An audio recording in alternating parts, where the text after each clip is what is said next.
Hey, I'm Jasmine with WTI, and does your baby's car seat get super hot in the summer? I know ours do. We live in Florida and it's pretty much hot year round. I'm so glad that we found this car seat cooler from Carats.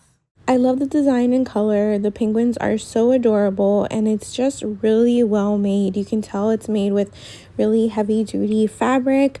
The stitching is really great and the way it's designed makes it really easy to fold to put away. As soon as you get it, the first thing you want to do is fold it and lay it flat in your freezer so that it can get nice and cool.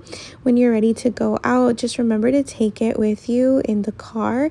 You can lay it on your car seat for about 10 minutes to cool it off before you put the baby in there. Or if you plan to use it later when you reach your destination, I just put it in the back seat.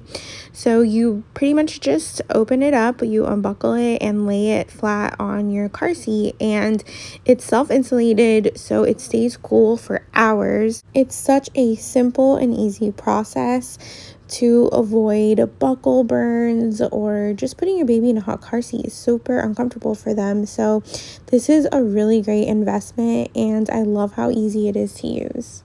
So if you're looking for a way to keep your car seat nice and cool during those hot summer days so that your little one is comfortable in the car, you're gonna wanna check out this car seat cooler from Carats. It's been a lifesaver. We love it, and that's my point of view.